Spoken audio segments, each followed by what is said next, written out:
Hello, YouTube, Internet, World. Welcome back to another episode of Dime Store Cinema on the road.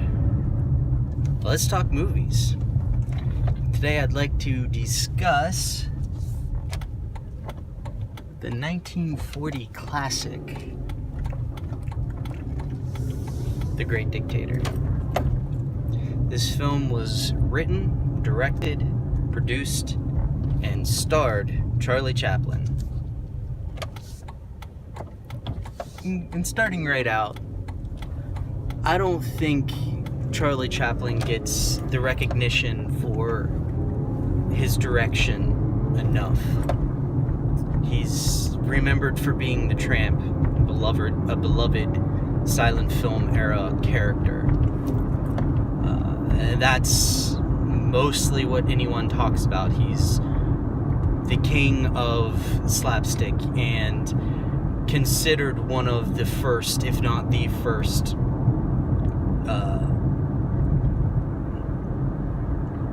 mega stars. He kind of defined the whole notion of superstardom, as it were. Worldwide recognition and fame. Now, I picked this movie instead of some of his other films. I am a huge fan of Charlie Chaplin. I have been since I was a kid. I picked this one. One, I just watched it recently, again.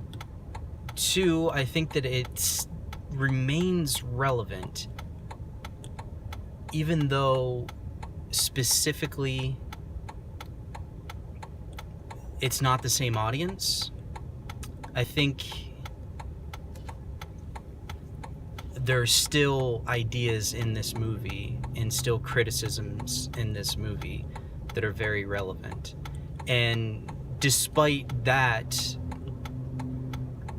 it's hilarious and will always be hilarious because it taps into something that is very human, not necessarily bound to a specific culture or a specific time period.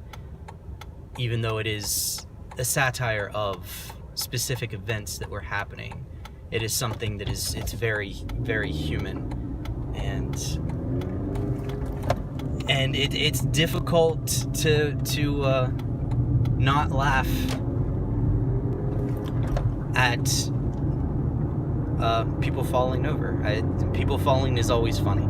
I mean, I say that, and it's not entirely true, because I think a lot of the charm and the method of slapstick has been lost throughout the years. It's not really what's focused on anymore. It's considered beneath comedy these days. It's relegated to children's movies and family movies. For whatever reason, it's considered now lowbrow humor that the intellectual strata of society deems as beneath them. I don't think that's necessarily true. It's just the way it's kind of presented and the way that it's portrayed these days in movies. Comedy has shifted greatly to the benefit or detriment of culture, however you want to see it, whatever side you're on. I don't typically like modern comedies as much, but I wouldn't say that there's anything wrong with modern comedies. I just don't see the humor in them, and it goes back to what I've talked about before of cynicism. There just seems to be a lot of cynicism in modern comedy, and that's boring. I have to live this life. I know how cynical things can be. I know how terrible people can be. I know that. I don't need my comedy to also be cynical. I'm surrounded by it enough. I don't need to laugh in acknowledgement of how bad things are. I already know. I'm here. I see the same stuff. But, you know, watching something like The Great Dictator or Modern Times, or any of the Chaplin films, or any of the Buster Keaton films, or any of the Harold Lloyd films, or Fatty Arbuckle, any of those. And even though some of them and a lot of them are bleak and they portray the hardship of the people, there's always sentiment. It's always heartfelt, and there's always hope. There's always something to hold on to, that when you laugh, you're not laughing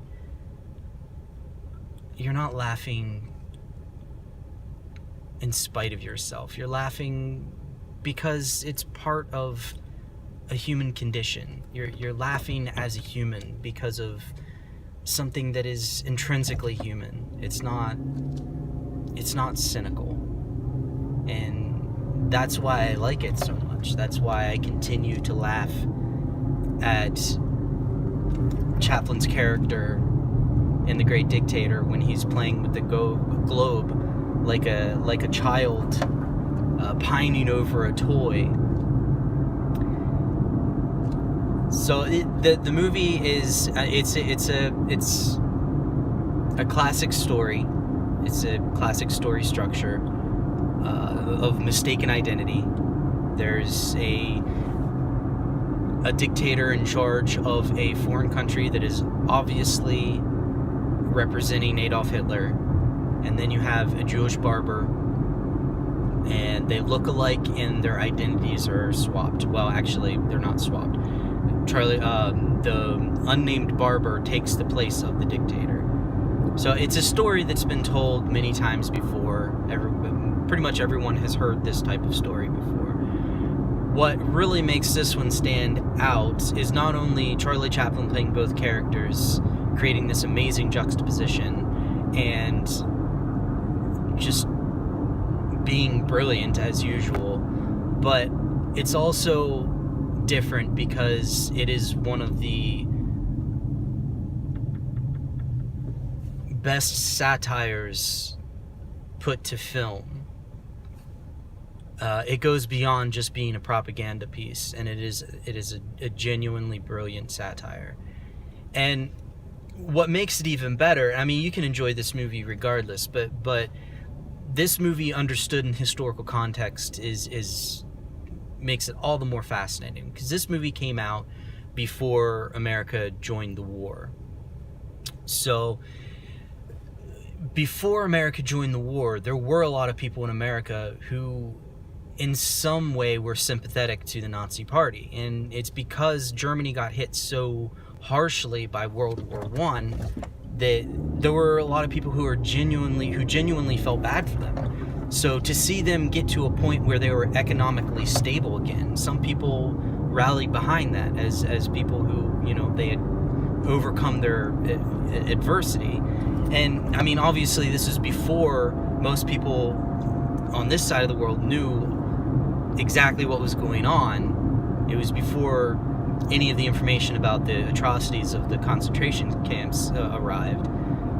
In fact, even when Charlie Chaplin made the movie, he didn't know that stuff was going on, and he later said that if he would have known the extent of the atrocities, he wouldn't have made the movie, because he felt that making fun of or bringing attention to or even making light of something so tragic is in itself wrong. So there was a lot of ignorance. And because of that, this movie was all the more socially jarring, because, you know, it's not like it is today where everyone just knows Hitler as being evil. You know, to him, or to a lot of people in this country, they saw him as maybe a casual racist, which in this country, even today, there's still a lot of casual racism. So, you know, and once again, their understanding of it was through the lens of World War I, and seeing a man trying to get his country back together, and being, as far as we could tell, successful at it. And our country had a a peace agreement of sorts with Germany during this time.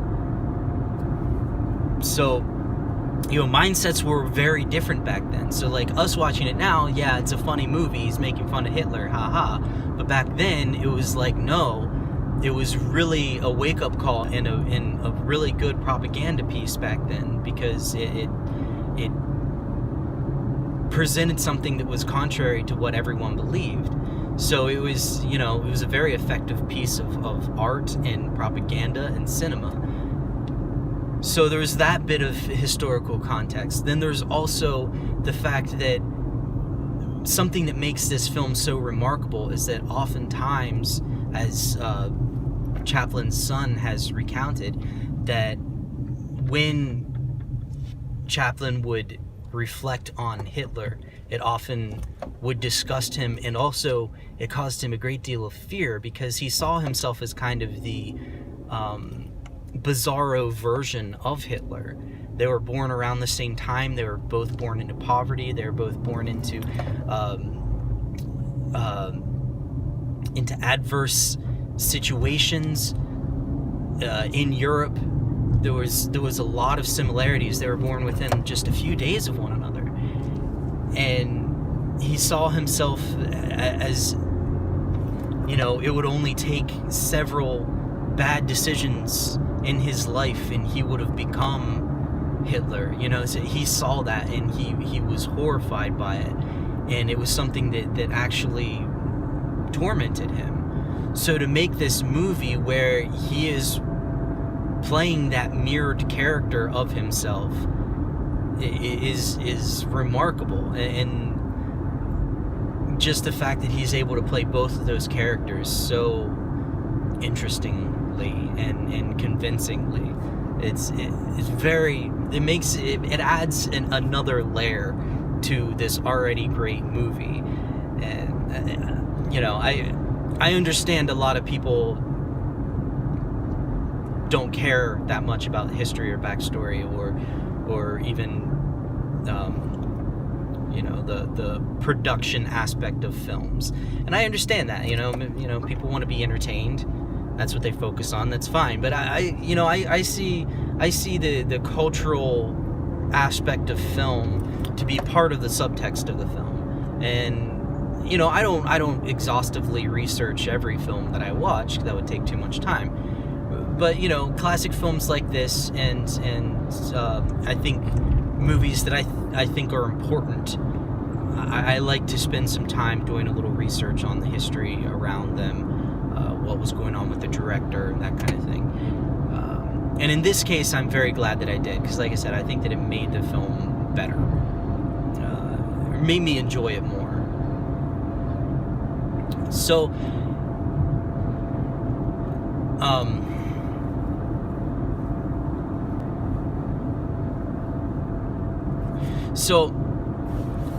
I think one of the things that I really want to talk about, I want to bring up, it's my favorite part in the movie, and it's the speech at the end. Charlie Chaplin delivers a speech after the nameless barber replaces the dictator Hinkle. He gives a speech, and it's probably the best speech that's ever been put to film. It still moves me every time I watch it.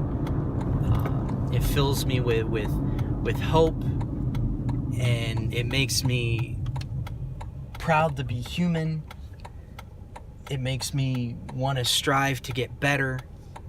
It makes me want culture to strive to be better. And it's invigorating. But ironically, or maybe not ironically, but coincidentally, this speech, along with several of his other movies, and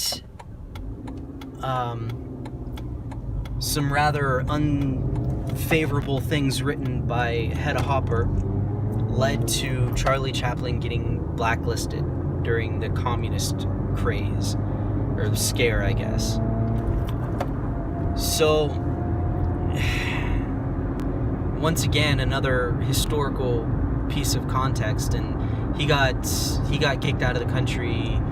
When was that? I think 1952. I could be wrong about that, but it was somewhere around there. So it was about 12 years after this movie was released. But this movie really kind of,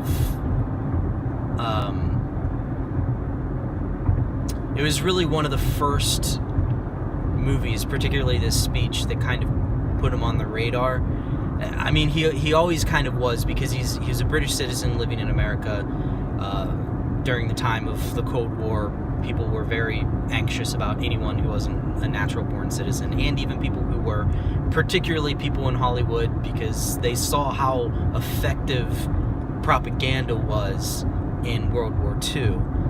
So I think there was just this distrust of celebrity, particularly distrust of people like Chaplin, who were self-proclaimed anti-conformist. Now, he said of himself that he was not a communist many times, and even later on in life, after all of this had subsided. But he did say that, you know, he got singled out because he was an anti-conformist, and at that point in time, no one wanted that. No one wanted an anti-conformist. They wanted everyone to just be a good model citizen and not be involved in anything that would rock the boat at all. So he was definitely seen as an enemy of the state. And when he went back for a screening of his movie, I think it was Limelight, he was asked not to return. So another little piece of history. But a lot of people attribute this speech to being kind of one of the many factors that led to that. Which, I mean, I guess I understand if you look at this speech as being something political and not something that was meant to be human, as I believe it was meant to be. You could kind of see it as being communistic, and it is very revolutionary, as in it is calling for the people to fight for their dignity and fight for their rights, as it were. So I guess you could almost see it as being revolutionary. But you know, if you look at it in his context and what he was saying to not only the people of Germany, but people of the world. It's like, we cannot allow ourselves to be tricked and controlled into violence, into dehumanizing others. It's our responsibility to really fight and maintain a level of dignity for all humans. And that's really what he was saying. And he's saying that in the face of the Nazi Party, who were supporting their own agenda at the expense of everyone else. So, I mean, to an extent, they would agree with everything that he said, only they would only agree with it when it came to their countrymen and their race, and not to the entire world unilaterally. So, it's such... I wish I could... I wanted to memorize it and recite it for you guys, but I just don't have the time to devote to that. It would take me a little while to do it. But it's a truly inspirational speech, and I think it's enhanced by Chaplin's performance. He plays a very meek and mild-mannered and aloof character in the Nameless Barber, which actually kind of brings me to the next thing I kind of wanted to talk about. And a lot of people seem to think that the Nameless Barber is his classic character, the Tramp. However, Chaplin said when he was switching to talkies that the Tramp would never appear in a talking film. So that, on top of, I think the Nameless Barber his character is a little different than the Tramp. The Tramp tended to be much more bold and much more focused on survival, not so much fighting for a cause. It was usually much more of a personal, small story that he was involved in. Him trying to get in to have a good time, or him trying to steal food.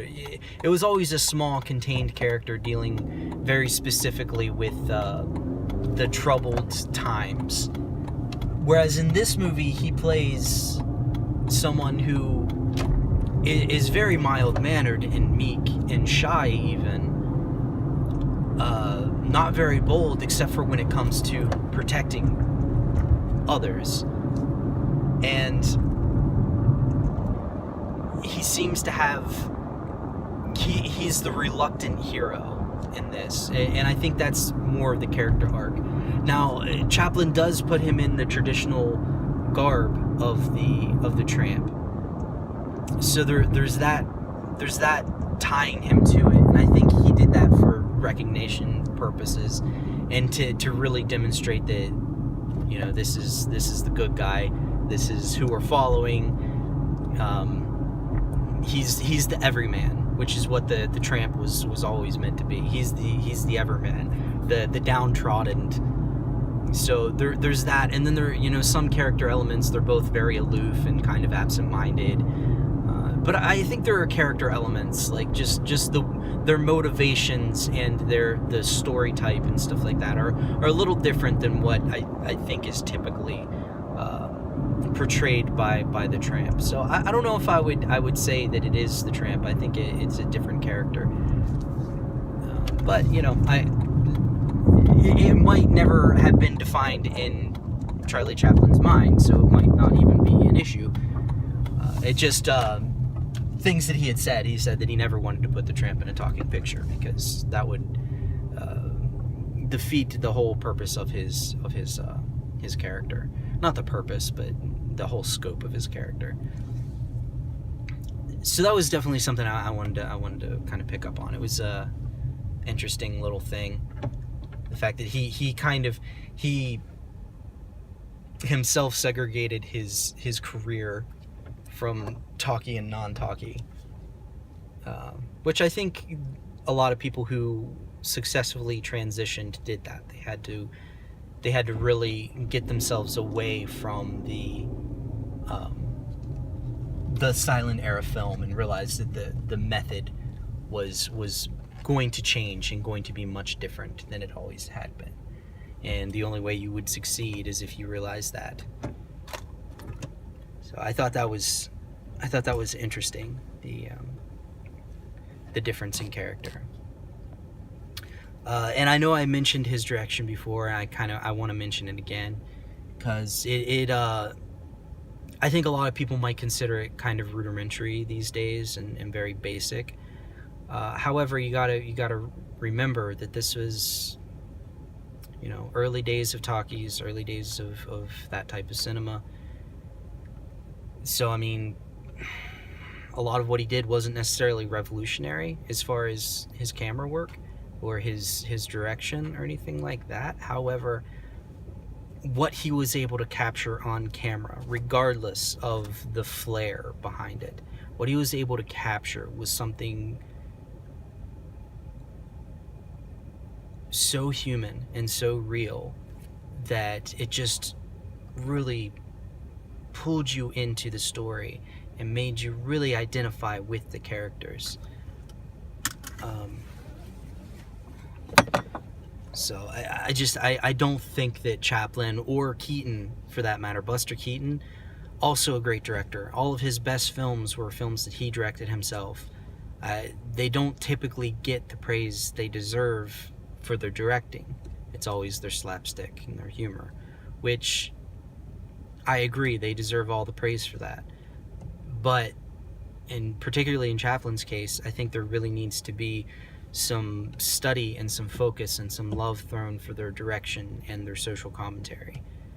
Because Chaplin in particular, he made 3 brilliant social satires in The Gold Rush in modern times and in The Great Dictator. Absolutely brilliant. I think this movie is a timeless movie, but I think it's also a timely movie. Right now, I don't want anyone to think that I'm saying that I equate the current administration with Nazis. I don't, and I think that anyone who does, they're part of the problem, they're not part of the solution, they're being histrionic, they're being the exact same as the people they hate. They need to stop it. We need to stop throwing around words like fascist and Hitler. Those are very serious things. We need to take them with the gravity that they deserve. It's not a casual insult that we throw around. So that's not what I'm saying. But what I am saying is that Hinkle, the dictator in this movie, behaves like a spoiled child, and so does our current president. That's what I think is the relevant issue, is the fact that it is making fun of a leader who is, for all intents and purposes, just a spoiled child who gets what he wants and sees the world as a toy that he can take off the shelf and play with whenever he pleases. That's where I think the similarity is. That's where I think the humor in our modern context can come from. That's what we should focus on as far as it being a timely film.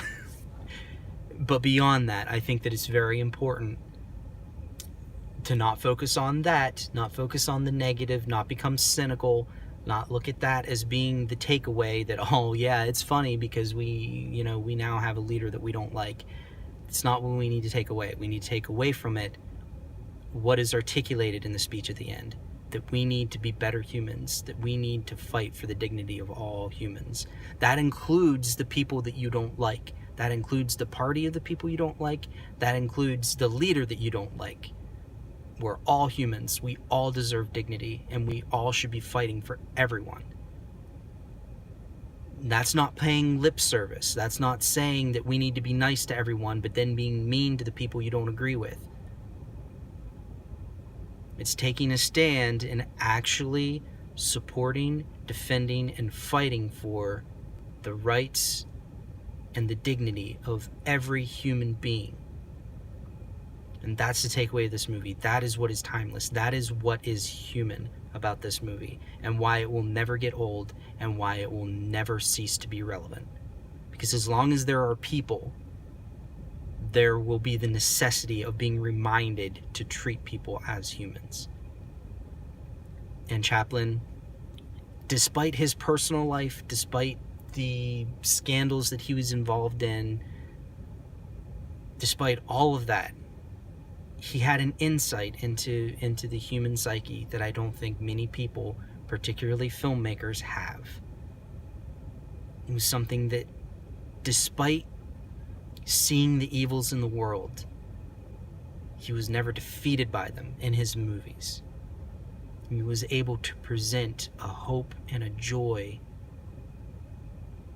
and a childlike whimsy that very few adults are capable of. And his movies should be treasured, they should be enjoyed, they should be watched, they should be studied. That's my opinion anyway. So that was my discussion on The Great Dictator, one of the greatest social satires ever made. Thank you all for watching, and I will see you next time.